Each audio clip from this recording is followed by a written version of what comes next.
এলমের গুরুত্ব ও ফজিলত প্রথম পর্ব। এসব বক্তৃতা শিখি প্রথম খণ্ড। লেখক মাওলানা ইসহাক খান সাহেব। نحمده ونصلي على رسوله الكريم أما بعد فأعوذ بالله من الشيطان الرجيم بسم الله الرحمن الرحيم فلولا نفر من كل فرقة منهم طائفة ليتفقهوا في الدين ولينذروا قومهم إذا رجعوا إليهم لعلهم يحذرون وقال النبي صلى الله عليه وسلم تعلم الفرائد وعلموها الناس فإني مقبوض। অধ্যকার এই বক্তৃতা প্রতিযোগিতা সেমিনারের সভাপতি, বিজ্ঞ বিচারক মণ্ডলী, সুদক্ষ পরিচালক ও সম্মানিত উপস্থিতি। নির্ধারিত আলোচ্য বিষয়ে এলমের গুরুত্ব ও ফজিলত এ সম্পর্কে সময়ের এই সংক্ষিপ্ত পরিসরে সামান্য কিছু আলোকপাত করার প্রয়াস চালাবো ইনশাআল্লাহ। প্রিয় সুধী, চারিদিকে যখন অন্যায়, অবিচার, জুলুম, নির্যাতন আর পাশবিকতার জয়কার, পাপাচার, অনাচারের গাঢ় কালো আধারে নিমজ্জিত, যখন গোটা সমাজ মানুষের নীতি নৈতিকতার অবক্ষয় আর বিপর্যয় রোধে আধুনিক বিজ্ঞান ও তার অত্যাধুনিক প্রযুক্তি যখন চরমভাবে ব্যর্থ প্রমাণিত, শিক্ষা ও সভ্যতার লালন কেন্দ্ররূপে পরিচিত আধুনিক শিক্ষার বিশ্ববিদ্যালয়গুলো যখন সন্ত্রাস ও অপরাধ পরিচালনার হেডকোয়ার্টারে পরিণত, ইহুদি খ্রিস্টান চক্রের মদতপুষ্ট ইসলাম বিরোধী শক্তি যখন কোরআন হাদিস থেকে উচ্চারিত ইসলামী জ্ঞানকে অপ্রয়োজনীয় সাব্যস্ত করতে প্রাণান্ত চেষ্টায় লিপ্ত, ঠিক এমনই এক যুগ সন্ধিক্ষণে এলেম সম্পর্কে আলোচনা করা নিঃসন্দেহে অত্যন্ত গুরুত্বের দাবিদার। তাই আসুন আলোচনা করা যাক। আলোচনার সুবিধার্থে আমি এ বিষয়ে আমার আলোচনাকে আপনাদের সামনে 3 ভাগে বিভক্ত করে উপস্থাপন করব ইনশাআল্লাহ। 1 নম্বরে এলমের সংজ্ঞা ও পরিচয়, 2 নম্বরে এলমের গুরুত্ব, 3 নম্বরে এলমের ফজিলত। প্রথমেই আসুন আলোচনা করা যাক এলমের সংজ্ঞা বা পরিচয় নিয়ে। এলেম একটি আরবি শব্দ যার শাব্দিক ও আবিধানিক অর্থ হচ্ছে জানা, বোঝা। আর পরিভাষায় এলেম বলা হয় ওই গুণ যার অধিকারী ব্যক্তির সামনে বস্তুসমূহ উদ্ভাসিত হয়ে ওঠে। সে মতে এলমে দ্বীনের অর্থ হবে ওই জ্ঞান যার মাধ্যমে তার অধিকারীর নিকট ইসলাম ধর্মের যাবতীয় বিষয়াবলী উদ্ভাসিত হয়ে ওঠে। সুপ্রিয় শ্রোতা মণ্ডলী, আসুন এবার এলেমের গুরুত্ব সম্পর্কে আলোচনা করা যাক। মহান আল্লাহ তাআলা মানব জাতিকে সৃষ্টি করেছেন একটি মহান উদ্দেশ্যে, আর তা হলো মানুষ একমাত্র এক আল্লাহর ইবাদত করবে এবং গয়রুল্লাহর ইবাদত বর্জন করবে। আর আল্লাহর ইবাদত করতে হলে এবং গয়রুল্লাহর ইবাদত বর্জন করতে হলে বান্দাকে জানতে হবে যে কোনটি আল্লাহর ইবাদত আর কোনটি গয়রুল্লাহর ইবাদত। সংক্ষেপে মহান আল্লাহ একনিষ্ঠ তাওহীদ ও তার একত্ববাদের এলেম আবশ্যক। পাশাপাশি দুনিয়ার জীবনে মানুষের জন্যে হক ও বাতিল, হেদায়েত ও গোমরাহির মাঝে পার্থক্য করে হককে গ্রহণ ও হেদায়েতের উপর অটল অবিচল থাকা অত্যন্ত জরুরি ও আবশ্যকীয়। আর এই আবশ্যকীয়তা ও প্রয়োজন পূরণ করার জন্যে প্রত্যেকের যথেষ্ট পরিমাণ দ্বীনের এলেম বা জ্ঞান থাকা জরুরি, জ্ঞান থাকা দরকার। সুতরাং বোঝাই যাচ্ছে যে মানব জীবনে এলমে দ্বীনের গুরুত্ব কত সীমাহীন। এজন্যই এলমে দ্বীন অর্জন করা প্রত্যেক মুসলিমের উপর ফরজ করা হয়েছে। পবিত্র কোরআনে ইরশাদ হয়েছে, ফাআলাম আন্নাহু লা ইলাহা ইল্লাল্লাহ, অতএব জেনে রাখো নিঃসন্দেহে আল্লাহ ছাড়া কোনো সত্য ইলাহ নেই। সূরা মুহাম্মদ আয়াত 19। এই আয়াতে আমলের পূর্বে তাওহীদের জ্ঞান অর্জন করা ফরজ করা হয়েছে। এজন্য ইমাম বুখারী একটি অধ্যায়ের শিরোনাম দিয়েছেন বাবুল আলেম কবলা আল আমাল, আমলের পূর্বে এলেম অর্জন করা। এলমের এই গুরুত্বাধিক্যের কারণে মহান আল্লাহ তাআলা পবিত্র কোরআনে এই এলেম অর্জনের প্রতি জোর তাগিদ দিয়েছেন। ইরশাদ হয়েছে, ওয়ামা কানাল মুমিনুনা লিয়ানফিরু কাফা ফালাউলা নাফারা মিন কুল্লি ফিরকাতিন মিনহুম তাইফাতুল লিয়াতাফাক্কাহু ফিদ-দীন ওয়ালিউনযিরু কওমাহুম ইযা রাজাউ ইলাইহিম লাআল্লাহুম ইয়াহযারুন। আর মুমিনদের জন্য সঙ্গত নয় যে তারা সকলে একসঙ্গে অভিযানে বের হবে, অতঃপর তাদের প্রতিটি দল থেকে কিছু লোক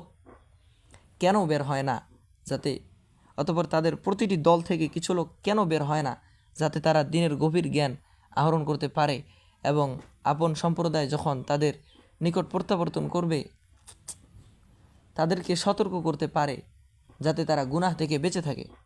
সূরা আত-তাওবা 122। কোরআনের পাশাপাশি অসংখ্য হাদিসের মাঝেও এলমের গুরুত্বের কথা বিবৃত হয়েছে। এলেম অর্জনের সীমাহীন গুরুত্বের কারণে মহানবী সাল্লাল্লাহু আলাইহি ওয়াসাল্লাম তার সকল উম্মতের উপর এলেম অর্জন বাধ্যতামূলক ও আবশ্যক করে দিয়ে ইরশাদ করেন। আনাস বিন মালিক রাদিয়াল্লাহু তাআলা আনহু থেকে বর্ণিত, তিনি বলেন, রাসূল সাল্লাল্লাহু আলাইহি ওয়াসাল্লাম ইরশাদ করেছেন, প্রত্যেক মুসলিম নর নারীর উপর ইলমে দ্বীন শিক্ষা করা ফরজ। ইবনে মাজাহ 220, মুসনাদে বাজ্জার 94। অপর এক হাদিসে এলেম অর্জনের নির্দেশ দিয়ে রাসূলুল্লাহ সাল্লাল্লাহু আলাইহি ওয়াসাল্লাম ইরশাদ করেছেন। হযরত আবু হুরায়রা রাদিয়াল্লাহু তাআলা আনহু থেকে বর্ণিত, রাসূলুল্লাহ সাল্লাল্লাহু আলাইহি ওয়াসাল্লাম বলেছেন, তোমরা ইলমে ফারায়েজ ও কোরআন শিক্ষা করো, কেননা আমাকে উঠিয়ে নেওয়া হবে, আমি তো তোমাদের মাঝে চিরদিন থাকব না। অপর এক হাদিসে রাসূলুল্লাহ সাল্লাল্লাহু আলাইহি ওয়াসাল্লাম ইলমের গুরুত্ব ও প্রয়োজনীয়তার কথা বোঝাতে গিয়ে ইরশাদ করেন। হযরত ইবনে আব্বাস রাদিয়াল্লাহু তাআলা আনহু থেকে বর্ণিত দ্বীনি ইলম সম্পন্ন একজন ফকিহ শয়তানের কাছে 1000 ইলমহীন আবেদ হতেও অধিক কঠিন।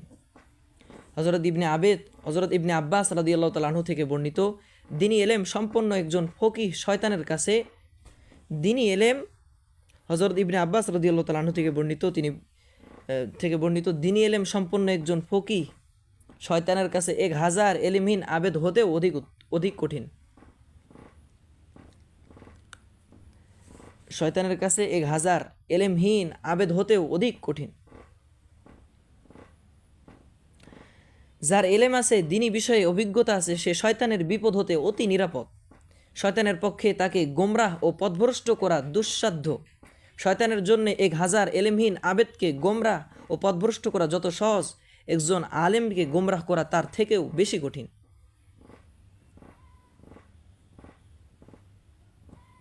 এজন্যই ইমাম মালিক রহমতুল্লাহি আলাইহি বলেছেন, যে ব্যক্তি শুধু ফিকাহ শিখলো কিন্তু আত্মশুদ্ধি করল না, সে শুধু ফিকাহই শিখলো, আর যে শুধু আত্মশুদ্ধি করলো কিন্তু ফিকাহের এলেম অর্জন করল না, সে জিন্দিক, দিনহীন। এ কারণেই এলেম ও আমলের গুরুত্ব অপরিসীম।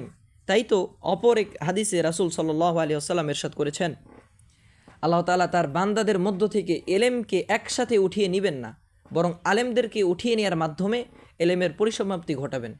অবশেষে যখন একজন আলেমও আর বাকি থাকবে না, তখন মানুষেরা মূর্খ লোকদেরকে নেতা হিসেবে গ্রহণ করবে। অতঃপর তাদেরকে জিজ্ঞাসা করা হবে আর তারা না জেনে শুনে ফতোয়া দিবে। ফলে তারা নিজেরাও গোমরা হবে এবং অপর লোকদেরকেও গোমরা করবে।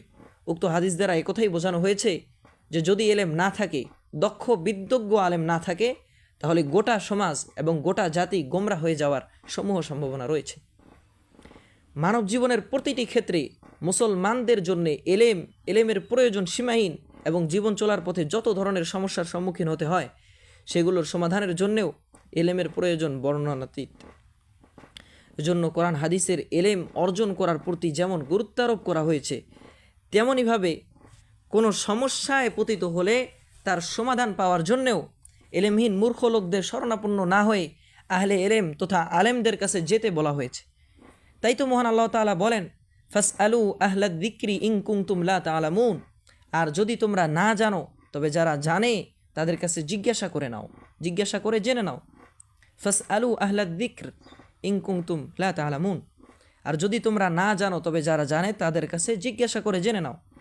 এবং এলেম ছাড়া কোনো বিষয়ে সিদ্ধান্ত দিতেও কঠোরভাবে নিষেধ করা হয়েছে। রাসূল সাল্লাল্লাহু আলাইহি ওয়াসাল্লাম তার হাদিসে এ ব্যাপারে ইরশাদ করেন। হযরত আবু হুরায়রা রাদিয়াল্লাহু তাআলা আনহু থেকে বর্ণিত, রাসূলুল্লাহ সাল্লাল্লাহু আলাইহি ওয়াসাল্লাম বলেছেন, যে ব্যক্তি এলেম ছাড়া কোনো বিষয়ে ফতোয়া দিবে, তাহলে সেই অবৈধ ফতোয়ার গুনাহ তার ঘাড়েই আপতিত হবে। যে ব্যক্তি এলেম ছাড়া কোনো বিষয়ে ফতোয়া দিবে, তাহলে সেই অবৈধ ফতোয়ার গুনাহ তার ঘাড়েই আপতিত হবে। মিশকাত, আবু দাউদ। এ সকল আয়াত এবং এতদূর সংশ্লিষ্ট আলোচনা হতে আমাদের সামনে এটাই স্পষ্টভাবে ফুটে উঠেছে যে এলেম হলো মানব জীবনের একটি অপরিহার্য বিষয়। যা ছাড়া মানুষের ইহলৌকিক বা পরলৌকিক কোনো ক্ষেত্রেই সফলতা ও কামিয়াবি অর্জন করা সম্ভব নয়। সম্মানিত উপস্থিতি, এলমের গুরুত্বের ন্যায় এলমের মর্যাদাও সীমাহীন।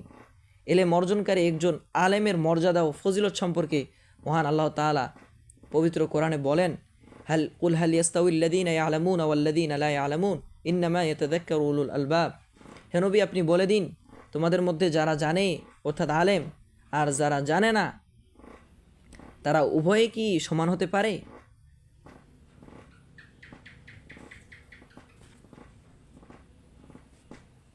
এই আয়াতে মহান আল্লাহ তাআলা এলেম সম্পন্ন আলেম এবং এলেমহীন মূর্খ এই দুই প্রকার লোকদের মাঝে পার্থক্যের প্রতি মুসলমানদেরকে সচেতন করেছেন এবং এলেমওয়ালা আলেমের মর্যাদার কথা উল্লেখ করেছেন।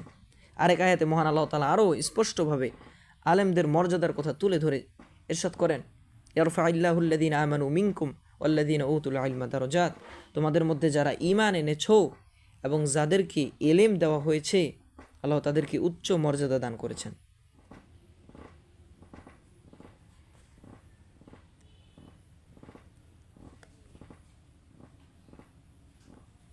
অন্যত্র মহান আল্লাহ তাআলা আরও ইরশাদ করেন, ইউতিল হিকমাতা মান ইয়াশা ওয়া মান ইউতাল হিকমাতা ফাকাদ উতিয়া খায়রান কাসীরা ওয়া মা ইয়াযাক্কারু উলুল আলবাব।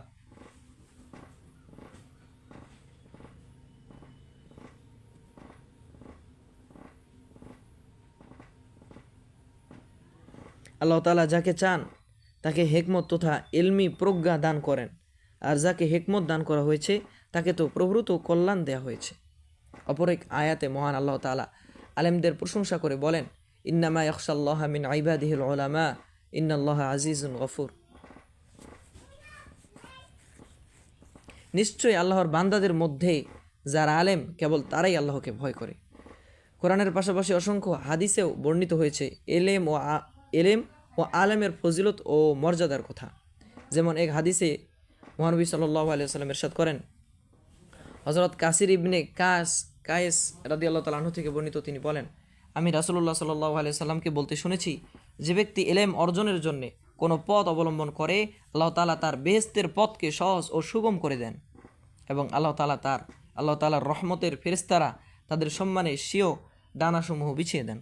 অপর এক হাদিসে রাসূলুল্লাহ সাল্লাল্লাহু আলাইহি ওয়াসাল্লাম আরও ইরশাদ করেন, হযরত মুয়াবিয়া রাদিয়াল্লাহু তাআলা আনহু থেকে বর্ণিত, রাসূলুল্লাহ সাল্লাল্লাহু আলাইহি ওয়াসাল্লাম বলেছেন, মহান আল্লাহ যার ভালো চান তাকে দ্বীনের ইলম দান করেন। বুখারী ও মুসলিম। আলিমের মর্যাদা সম্পর্কে রাসূলুল্লাহ সাল্লাল্লাহু আলাইহি ওয়াসাল্লাম অপর এক হাদিসে বলেন, হযরত আবু উমামা রাদিয়াল্লাহু তাআলা আনহু থেকে বর্ণিত, রাসূলুল্লাহ সাল্লাল্লাহু আলাইহি ওয়াসাল্লাম বলেছেন, তোমাদের মধ্যে সবচেয়ে ছোট ব্যক্তির উপর আমার যে মর্যাদা, ঠিক এলেমহীন আবেদের উপর একজন আলেমের তেমন মর্যাদা। অপর এক হাদিসে মহানবী সাল্লাল্লাহু আলাইহি ওয়াসাল্লাম আরও বলেন, যে এলেম অন্বেষণের জন্য বের হলো সে আল্লাহর পথেই রইল যতক্ষণ না সে প্রত্যাবর্তন করে। আর যদি কেউ এলেম শিক্ষা করা অবস্থায় মারা যায় তাহলে তার মর্যাদা ফজিলত সম্পর্কে মহানবী সাল্লাল্লাহু আলাইহি ওয়াসাল্লাম বলেন, যে দিনকে জিন্দা করার জন্যে এলেম শিক্ষা করা অবস্থায় মৃত্যুবরণ করে, জান্নাতে তার মাঝে আর নবীদের মাঝে মাত্র একটি দরজার পার্থক্য থাকবে, আর তা হলো নবুয়তের দরজা। যে দিনকে জিন্দা করার জন্য এলেম শিক্ষা করা অবস্থায় মৃত্যুবরণ করে, জান্নাতে তার মাঝে আর নবীদের মাঝে মাত্র একটি দরজা পার্থক্য থাকবে, আর তা হলো নবুয়তের দরজা। হাদিসের মাঝে আলেমদের মর্যাদার কথা আরও মর্যাদার কথা উল্লেখ করে আরও ইরশাদ হয়েছে। কাসির ইবনুল কায়েস রহমতুল্লাহ আলাইহি হতে বর্ণিত, তিনি বলেন, আমি দামিশকের মসজিদে আবু দারদা রাদিয়াল্লাহু তাআলা আনহু এর কাছে বসা ছিলাম। এ সময় তার নিকট একজন লোক এসে তাকে বললেন, আমি রাসূলুল্লাহ সাল্লাল্লাহু আলাইহি ওয়াসাল্লামের শহর মদিনা থেকে আপনার কাছে এসেছি কোনো দুনিয়াবি প্রয়োজনের কারণে নয়, বরং একটি হাদিস জানার জন্যে।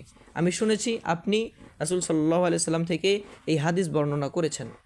তার একথা শুনে আবু দারদা রাদিয়াল্লাহু তাআলা আনহু বললেন, রাসূল সাল্লাল্লাহু আলাইহি ওয়াসাল্লামকে আমি একথা বলতে শুনেছি যে ব্যক্তি কোরআন হাদিসের জ্ঞান অর্জনের জন্য কোনো পথ অবলম্বন করে আল্লাহ তাআলা তাকে জান্নাতের পথে চালিয়ে নিয়ে যাবেন। আর মালাইকা এলেম অনুসন্ধানকারীর পথে তার সম্মানের জন্য তাদের পালক বা ডানাস বিছিয়ে দেন আর আলেমদের জন্য আকাশে ও পৃথিবীর সকলেই আল্লাহর নিকট ক্ষমা প্রার্থনা করে। এমনকি পানির মাছসমূহ আলেমদের মর্যাদা মূর্খ এবাদতকারীর চেয়ে অনেক বেশি। এমনকি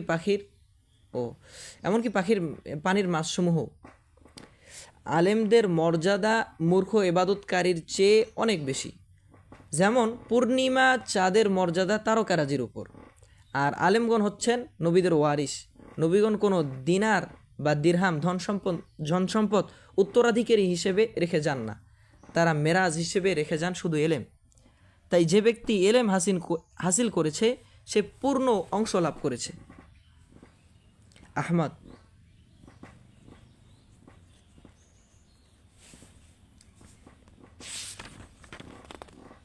আবু উমামা আল বহেলি রাদিয়াল্লাহু তাআলা আনহু হতে বর্ণিত, তিনি বলেন, রাসূল সাল্লাল্লাহু আলাইহি সাল্লামের সামনে দুই ব্যক্তির উল্লেখ করা হলো। এদের একজন ছিলেন আবিদ আর দ্বিতীয়জন ছিলেন আলিম। তিনি বললেন, আবিদের উপর আলিমের মর্যাদা হলো যেমন আমার মর্যাদা তোমাদের একজন সাধারণ ব্যক্তির উপর। এরপর তিনি বললেন, স্বয়ং আল্লাহ তাআলা তার মালাকিয়া এবং আসমান ও জমিনের অধিবাসীরা এমনকি গর্তের পিপিলিকা ও মাছ পর্যন্ত এলেম শিক্ষার্থীদের জন্য দোয়া করে। তিরমিজি, মিশকাত।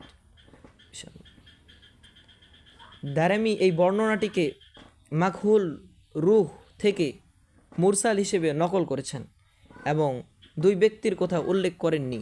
তিনি বলেছেন, আবিদের তুলনায় তাহার আলিমের ফজিলত মর্যাদা এমন যেমন তোমাদের একজন সাধারণ মানুষের উপর আমার ফজিলত। এরপর রাসূল সাল্লাল্লাহু আলাইহি সাল্লাম এ কথার প্রমাণে কোরআনের এই আয়াত তেলাওয়াত করলেন, ইন্নামা ইয়াখশাল্লাহা মিন ইবাদিহিল উলামা, নিশ্চয়ই আল্লাহর বান্দাদের মধ্যে আলেমরাই তাকে ভয় করে। সূরা ফাতির।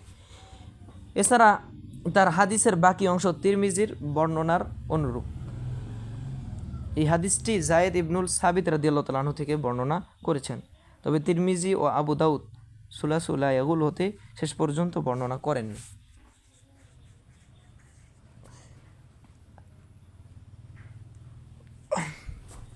হাসান বসরি রহমতুল্লাহ আলী হতে মুরসাল রূপে বর্ণিত, তিনি বলেন, রাসূল সাল্লাল্লাহু আলাইহি সাল্লামের কাছে বনি ইসরাইলের দুজন লোকের মর্যাদা সম্পর্কে জিজ্ঞেস করা হলো। তাদের একজন ছিলেন আলিম, যিনি ফরজ সালাত আদায় করার পর বসে মানুষকে তালিম দিতেন। আর দ্বিতীয়জন দিনে সিয়াম রোজা পালন করতেন, গোটা রাত ইবাদত করতেন। রাসূলকে জিজ্ঞেস করা হলো, এই দু ব্যক্তির মধ্যে মর্যাদার দিক দিয়ে উত্তম কে? রাসূল সাল্লাল্লাহু আলাইহি সাল্লাম বললেন, ফরজ আদায় করার পরপরই বসে বসে যে ব্যক্তি তালিম দেয়, সে ব্যক্তি যে দিনে সিয়াম রোজা পালন করে ও ইবাদত করে তার চেয়ে বেশি মর্যাদাবান, যেমন তোমাদের একজন সাধারণ মানুষের উপর আমার মর্যাদা। দারিমি 340, মিশকাতুল মাসাবি 250, তাহকিক আলবানী হাসান সহিহ। আলবানী বলেন, এর সনদ হাসান সহিহ, তবে হাদিসটি মুরসাল বটে, কিন্তু এর একটি মৌসুল শাহিদ হাদিস একে শক্তিশালী করেছে, যা আবু উমামা বহেলি থেকে বর্ণিত হয়েছে। এলেম ও তাওহীদের জ্ঞানের সীমাহীন প্রয়োজনের কারণে সাধারণ জনগণকে মহান আল্লাহ সুবহানাহু ওয়া তাআলা ওলামায়ে হকদের সাথে যোগাযোগ রাখতে বলা হয়েছে। এরশাদ হয়েছে, ফাসআলু আহলাদ যিকরি ইন কুনতুম লা তা'লামুন। সুতরাং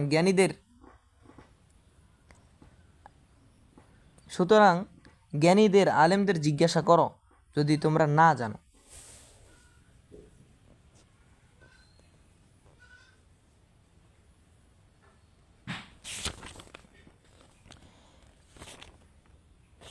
ইয়া আইয়ুহাল্লাযীনা আমানুত্তাকুল্লাহা ওয়া কুনু মা'আস সাদিকিন।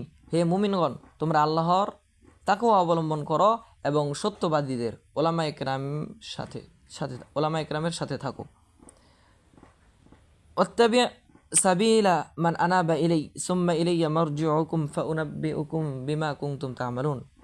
আর অনুসরণ করো তার পথ যে আমার অভিমুখী হয়, তারপর আমার কাছেই তোমাদের প্রত্যাবর্তন, তখন আমি তোমাদেরকে জানিয়ে দেব যা তোমরা করতে।